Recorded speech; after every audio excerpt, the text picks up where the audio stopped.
Ryan! Guys, kung hindi nyo alam, tapos na ang Season 1 ng Boy Angas serye. Take note Season 1, Finding Boy Angas. Kasi yung Season 2, Finding Boy Hampas. Ang hindi kasi natin kagad alam, dalawa pala sila na nanakit sa biktima. 'Di ba? Ang contents natin ay para makapagbigay ng proper information sa viewers.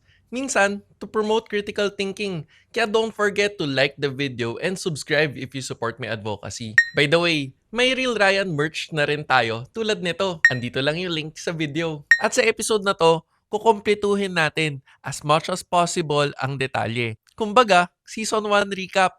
June 1, nangyari itong insidenteng ito. Actually, yun nakakatawa pa nga dito na medyo fresh pa yung insidente, wala pang CCTV at umaasa pa lang tayo dito sa video na nakuha. Sabi ng biktima, nahampas siya ng helmet at nasapak. At yung unang na-mention niya, nanay o jowa ba yung angkas? Ang kwento ng biktima, humingi siya ng tulong kaagad sa barangay. Pero walang tulong na nangyari. Initially, may nakausap daw siyang tanod at kagawad at na-identify yung nasa video. First name, nabigay, pero hindi alam ang apelido. Natukoy rin kung taga saan at nung pumunta siya sa barangay, biglang hindi na daw ito kilala. June 2 natin in-upload yung video. According sa biktima, humingi siya ng tulong sa ibang mas malalaking motoring pages pero hindi daw siya pinansin. Siguro daw kasi kapag walang self-interest, hindi naman daw talaga tumutulong. Sino kaya yun? Swerte naman natin at napatrending natin yung video ng biktima. Or else, hindi na siya napansin. June 3, lumabas sa mainstream media, kinover ng ABS-CBN at ng GMA News. Dito natin nalaman na magkaangkas pala ang nanakit sa biktima. Yung angkas, yung nanghampas ng helmet. Si Boy Angas nanapak. Nagka-screen time rin pala tayo sa ABS. Uy, naging bayan patroller si Real Ryan. By the way, fan ako ni Yorme kasi nakakapanood ako na hinaharap niya sa camera mga gumagawa ng kalokohan sa Maynila. Isipin mo yung snatcher sa kalsada na dumaan lang sa dashcam, na-identify nila. E paano pa kaya yung kilala ng barangay, di ba? Kaya napapost rin ako ng ganito. Next video, katabi na ni Yorme. Pero, di nangyari. At malamang, napanood nyo rin yung interview ng barangay chairman ng detalye ng taong hindi nila kilala, di daw doon nakatira, palipat-lipat ng bahay, pero mabait. Kaya humingi ang biktima ng tulong sa atin kung meron bang makakapag-identify ng tao na to mula sa mga netizens. Kaya nag-post tayo ng ganyan, yung sino to. June 4, naglabas na ng show cause order ang LTO. Dito, napabilib ako sa LTO sa dedikasyon nila ma-identify si Boy Angas. Actually, sa listahan ng Barangay 517, Manila Police, City of Manila, Land Transportation ang unang may ginawa. According sa aking source, pinatutukan daw talaga ito ni Asik Marcos Lacanilaw dahil sa advocacy niya na safer roads dapat para sa ating mga motorista. Kaya salute sa'yo, LTO Chief. At sa medyo dulo ng video na to, malalaman mo paano nila nakuha ang info. June 5, June 6, wala pa rin balita sa identity ni Boy Angas. No ultimo, si Maui Taylor, hinanap sino si Boy Angas. Napakaswerte mo, Boy Angas, at si Maui Taylor pa talaga ang naghanap sa'yo. Tapos sa mga panahon na to, may pa-video na yung kagawad ng 517 na isang YouTuber daw na para bang pinagtatanggol niya sila Boy Angas. Base sa pagkakakilala ko sa taong yon, mabuting tao po yun.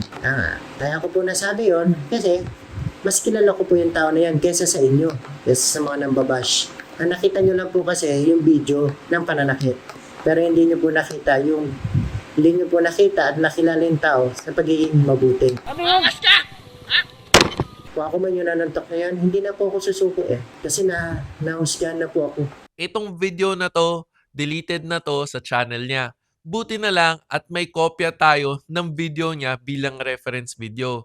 Kaya kung gusto mo tong hanapin or gusto mo tong panoorin, pwede mo tong makita sa video natin dito sa channel. Tapos, buti pala, meron tayong mga saved screenshots ng kanyang comment. Basahin natin. Ito lang po ang masasabi ko, kumikilos na ang mga otoridad na ibigay na ng barangay namin ang kailangan nila.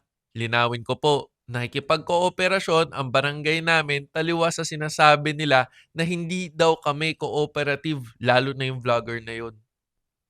Ako daw? Uy, excuse me ah. Ginagawa ko to para tumulong sa biktima makuha yung identity ng mga nanakit sa kanya. Tapos, meron pa siya isa pang comment sa mga post natin. Nasa mga humuhusga, obserbahan nyo ang video na mabuti. Merong kinat. Hindi ko ata alam anong video na panood ni Kagawad. Pero sa dami niyang sinabi, sana hindi kayo matrigger. Noong mga halos magto 2 weeks na, nagulat ako na may post na si Gabriel Go. Nakasubaybay rin pala siya sa Boy Anga serye natin at may mga binigay na mga payo kay Kagawad. At lalong nabigyan uli ng buhay ang paghahanap kay Boy Angas. Kaya salamat din sa'yo, Sir Gabriel Go.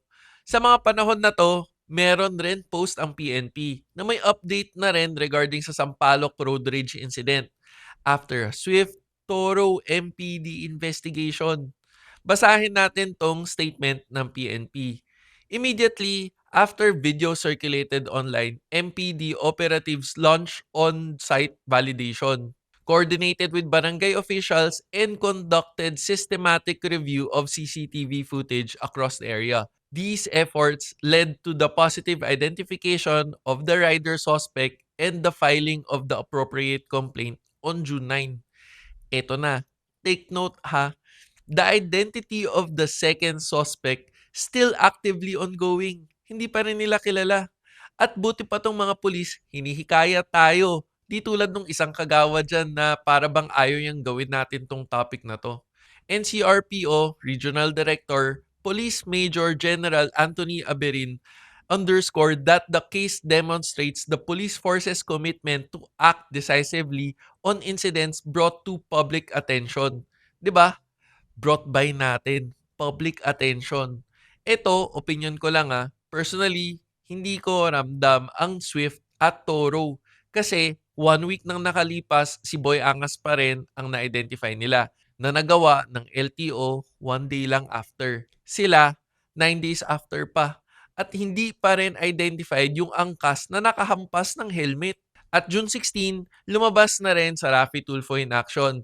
In-identify na rin kung sino si Boy Angas. Lumabas na rin ang opinyon ni Senator Raffy Tulfo tungkol sa mga barangay officials. Kung ito'y kamag-anak nyo, anak nyo, kung siya'y kamag-anak ng sinong Poncio Pilato sa gobyerno, wala tayong pakialam doon. Ang pakialam natin na meron siyang ginawang kasalanan, dapat pagbayaran niya at dapat huwag nyo kinukonsente at huwag kayo makialam dahil kapag nakialam kayo, ako makakaaway nyo po, sir. Ngayon lang po kasi nasangkot sa gulo yan, kaya nagulat din po ako. Naku, kinakampihan pa rin talaga. Sir, iuulitin kang tanong last na. At yung kwento ni LTO Chief Marcos Lacanilaw. Ang ano na po namin ngayon, revocation na po yan, sir. Ang resolution, i-revoke na po yan. So habang buhay po yan na wala na po siyang lisensya. Tapos yung alarm po ng kanyang motorsiklo, hindi po yan maaalis. So hindi na po nila mapapakinabangan din yung kanilang motorsiklo. Wow. So, music to my ears. Sir, Sen, maidagdag ko lang po, no, yung narinig ko po kasi yung interview po ninyo doon sa Kagawad. Opo. Unang-una, sir, kung sinasabi nilang matino yung kamag-anak niya, alam po ba niyo yung vlogger na nag-upload nitong video na to? Mini-message po na nanggagaling sa kampo nila, tinatakot nila na dahil lumabas. So, ano ibig ko sabihin, sir? Ganon sila kaabusado. Na pinagtatakpan ng mga yan. Sa totoo lang, sir, sabi nila hindi sila nakikipagtulungan sila sa gobyerno. Sir, nahirapan kami pagkuha ng plaka. Hindi sila nakipagtulungan sa amin sa LTO. Bukod tanging PNP lang ang tumulong sa amin, tapos ni-review lahat ng CCTV sa area hanggang sa makuha namin yung plate number. Pero sila, alam naman po nila na kumalat po yan sa lahat. Humihingi kami, nagtatanong kami sa kanila kasi nga nakakuha na po ako ng information kung saan barangay. Dininay nila At dito nagtatapos ang season 1 ng Boy Angas serye, Finding Boy Angas. Ito guys, update na lang pala. Since na-identify na si Boy Angas, ang season 2 ay ang paghahanap kay Boy Hampas. Ito na matimbang. Meron ng extra effort at may pagbabanta rin para patigilin na ang pagtakal ng issue na to. Gulat ba kayo? Humihingi lang ako ng clearance sa mga affected parties. Pag meron, update ka agad sa next episode. Ano sa tingin mo? Sino ang tunay na tinatago? Si Boy Angas o si Boy Hampas? At may mangyayari ba sa mga aksyon ng pulis kung parang napakatahimik ng City of Manila tungkol dito? At ano kaya ang tulong na mabibigay ni Senator Raffy Tulfo? Tingin nyo ba mabibigyan ng hustisya tong biktima? Gusto ko marinig ang opinion mo sa comment section. At kung may request lang kayo, comment nyo na lang rin. Kung nakadagdag info tong episode na to sa'yo, please don't forget to like this video. At kung hindi ka pa na-subscribe, baka naman para parati kang updated sa mga relevant car-related videos. Sana nakatulong! O teka, pag may nakalimutan man ako, comment down below. This is me, Real Ryan, bringing you real talk, real experiences, and real reviews. Don't forget to subscribe, like, and click the notification bell. Thank you for watching! Peace!